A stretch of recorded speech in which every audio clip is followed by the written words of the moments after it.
Muchas gracias, señor presidente. Señorías, a ver si soy capaz de centrar el objeto de este debate. No es tan amplio ni tan extenso, es mucho más sencillo.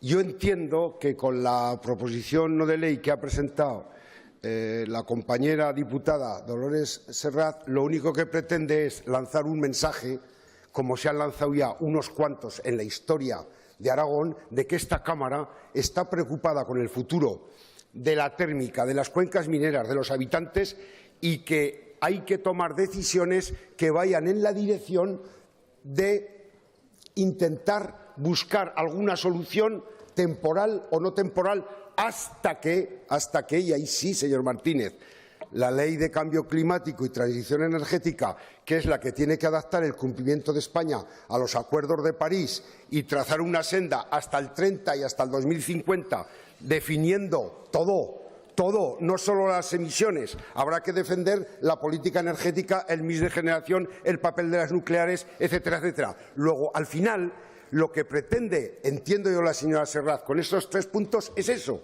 ver que estas Cortes lanzan un mensaje de que podemos ponernos de acuerdo en lo elemental. Y le voy a decir más. ¿Por qué una proposición de ley en el Congreso para modificar la ley del 13 del sector de la energía? Porque detrás de los intentos, y yo he estado en algunos, ¿se acuerdan ustedes del decreto de restricciones a Bruselas del año 2010 que permitió que siguiera funcionando la central térmica con carbón? Pasó esa época y vinieron otros intentos del Gobierno de España, siempre encajados en Europa, con los famosos pagos por capacidad, que Europa no admitía porque, hombre, pero los pagos por capacidad es para que el sistema eléctrico tenga el respaldo suficiente. Recuerdo aquí cómo pasó en septiembre, octubre, noviembre del 2017, que se dispararon los precios de la energía porque no era año hidráulico y no era año de viento. Entonces, el sistema eléctrico tiene que tener lo que se llama la potencia de respaldo, y esa la dan las nucleares y el carbón. ¿Y qué pretende esta modificación de la ley? Pretende, y parece mentira que algunos grupos de izquierda no lo entiendan esto, una herramienta al Gobierno de planificación para que no deje al arbitrio de las empresas la decisión de cerrar una u otra central, o cerrar varias a la vez, o cerrar o no cerrar, para dejar la planificación y la seguridad de suministro de España al albur solo de los mercados.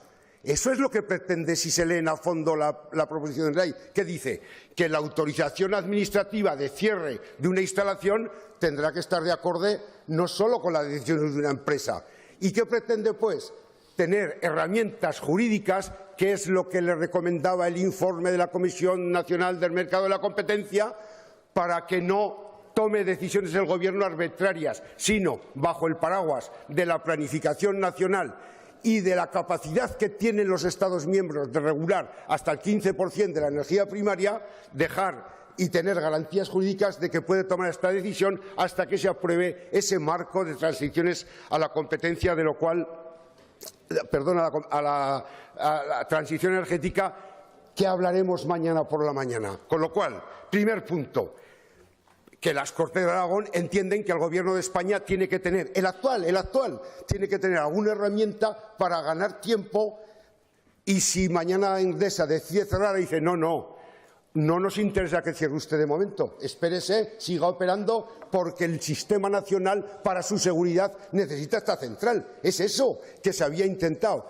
Eso es legal y lo permite la legislación europea, facultar a un Estado miembro. Segundo, sí que es verdad. Y si deciden cerrar, fíjense, el Partido Socialista lleva en su programa el cierre de las nucleares a los 40 años. Y si todas las nucleares deciden cerrar, ¿con qué vamos a funcionar? Solo con energía eólica. Miren, el año pasado el carbón el 17%, la energía nuclear el 21%. Hombre, que esto es un sistema muy complejo, que no es todo renovables. No se puede. Hay que hacer una transición e ir poniendo almacenamiento de energía. Al final, el segundo punto, pues bien, y el tercer punto, pues lógicamente, los planes del carbón sucesivos desde que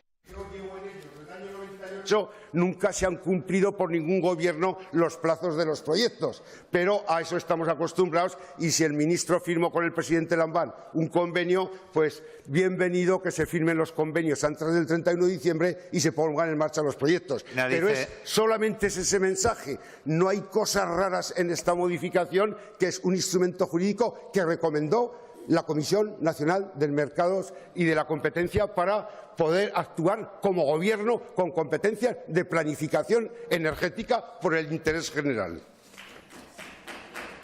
Grupo Parlamentario